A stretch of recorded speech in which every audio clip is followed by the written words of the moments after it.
आता इथून पुढे स्त्री मुक्ती चळवळ ही कुठल्या दिशेनं जावी असं तुम्हाला वाटतं? हे खरं म्हणजे ते स्त्रीमुक्ती परिषद म्हणून आम्ही जे करतोय ना, त्याच्यामध्ये आम्ही असं म्हटलंय की समाजाच्या स्त्रीवादी परिवर्तनासाठी. आता हे समाजाच्या स्त्रीवादी परिवर्तन आम्हाला का हवंय? कारण आम्हाला ते पुरुषसत्ताकाचं जे परिवर्तन चाललेलं आहे किंवा जे चाललेलं आहे जगणं, ते नकोय. आणि ते नको आहे असं म्हणत असताना आमची निश्चित भूमिका आहे की जर स्त्रीवादी परिवर्तनाचं डोळे तुम्ही स्वीकारलेत, हात स्वीकारलेत, त्याची वाटचाल करण्यासाठी तुझे पाय स्वीकारलेत, तर तुम्ही जे जाणार आहात ते हिंसामुक्त जीवनाकडेच जाणार आहात.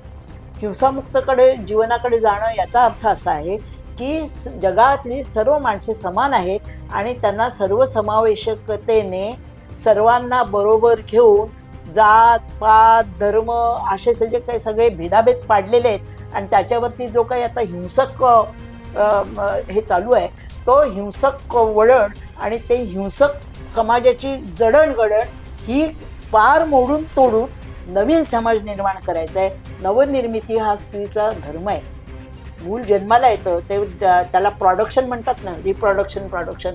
मला कायम ते शब्द खटकत आले. त्याचं कारण असं की स्त्री प्रोडक्शन नाही करत आहे मुलाचं, ती मुलाला जन्म देते आणि ते मूल जन्माला आल्यानंतर ते कसं घडावं, कसं त्यांनी जगावं याच्यासाठी आमच्या काही निश्चित संकल्पना आहेत. त्या निश्चित संकल्पनामध्ये द्वेषविरहित, हिंसाविरहित असं जीवन अभिप्रेत आहे. त्याचप्रमाणे वर्गविरहित जीवनसुद्धा अभिप्रेत आहे. खुद्द कार्ल मार्क्ससुद्धा वर्गविरहित समाजच अभिप्रेत होता आणि तोच आम्हालाही आहे. पण तो काही आपोआप निर्माण होणार नाही. त्याच्यासाठी असलेल्या रचनेच्या विरुद्ध आपल्याला संघर्ष करावा लागेल. तो संघर्ष हा एकट्याची वेगळी लाईन काढून होणार नाही. तो सर्वसमावेशक असला पाहिजे, सहिष्णू असला पाहिजे, सगळ्या लोकांना बरोबर घेऊन जाण्याची त्याच्यामध्ये ताकद असली पाहिजे. आणि ती ताकद आज तरी निदान आम्हाला असं दिसतंय की ती आज स्त्रीवादामध्ये आहे. तिचा आविष्कार नाही झाला आज. अजून काही सगळ्यांनी काही स्त्रीवाद स्वीकारलेला नाही.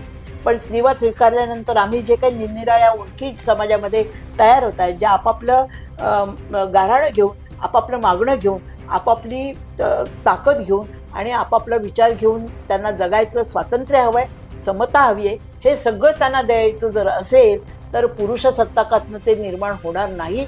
पण स्त्रीवादी रचनेमधून मात्र ते नक्की निर्माण होईल.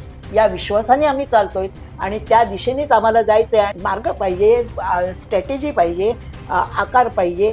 त्यानंतर काय निर्माण करायचं आहे याचा पण काहीतरी आपल्याला विचार करावा लागणार आहे आणि त्या दृष्टीने आम्ही स्त्रीवादाची वाटचाल पुढे करू.